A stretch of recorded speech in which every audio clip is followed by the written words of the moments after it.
విజయవాడ శివారు ప్రాంతం యనమలకుదురు పూర్తిగా జలమయమైంది. ఈ ప్రాంతాన్ని పరిశీలించడానికి స్థానిక పెరంబలూరు నియోజకవర్గ ఎమ్మెల్యే బోడి ప్రసాద్ గారు వచ్చారు. అయితే ప్రభుత్వం నుంచి ఎలాంటి చర్యలు చేపడుతున్నారు, ఈ ప్రాంతంలో ఉండే ప్రజలకి ఏ ప్రాంతం తరలించారు, సురక్షిత ప్రాంతాల్లో తరలించారా ఏంటి, వాళ్ళకి ఆహార ఏర్పాట్లు కానీ ఇవన్నీ ఎలా చేస్తున్నారని చూద్దాం. సరే, ఈ ప్రాంతం నుంచి ఇతర ప్రాంతాలు తరలించారు, వాళ్ళకి ఎలాంటి ఏర్పాట్లు చేశారు? ఇంకా ముంపు ప్రాంతంలోనే చాలామంది 2-3 ఫ్లోర్లలో ఉండటం జరిగింది. ఇప్పుడు దాదాపుగా 11.5 లక్షల ప్రవాహం వచ్చేసరికి ఒక ఫ్లోర్ అంతా కూడా మునిగిపోతే ప్రజలందరూ కూడా కొంచెం కంగారు పడుతూ ఉన్నారు.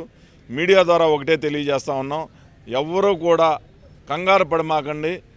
వరద ప్రవాహం ఉధృతం కొద్దిగా తగ్గుముఖం పట్టింది. ఇప్పుడిప్పుడే ఈ పెద్ద పులిపాకలో చాలామందిని బయటికి తీసుకురావడం జరిగింది.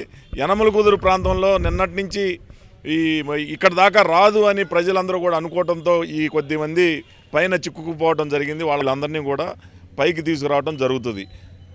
వాళ్ళకి ఆహారం కూడా కలెక్టర్ గారితో మాట్లాడటం జరిగింది. ఈ హై స్కూల్స్లో ఏదైతే పెద్ద పులిపాక ఇక్కడ యనమలకుదురు హై స్కూల్స్లో భోజన ఏర్పాటు చేయడం జరిగింది. ఇంకా ఎంతమంది ఉన్నా కానీ వాళ్ళకి ఆహారం అనేది కొరత లేకుండా చూస్తాం. నాకు తెలిసి ఈరోజు సాయంత్రం రేపు ఉదయం లోపు తగ్గుముఖం తప్పకుండా పడుతుంది. ఇప్పటికే కొంత సమాచారం ఏంటంటే ఒక 20,000 క్యూసిక్లు తగ్గింది అనేది బయట నుంచి వచ్చిన సమాచారం. ఎట్టి పరిస్థితుల్లో కూడా ఎవరిని కూడా బిల్డింగ్ వదిలి బయటికి రాకుండా SDF బృందం వచ్చినాకే బయటికి రమ్మని చెప్తా ఉన్నా.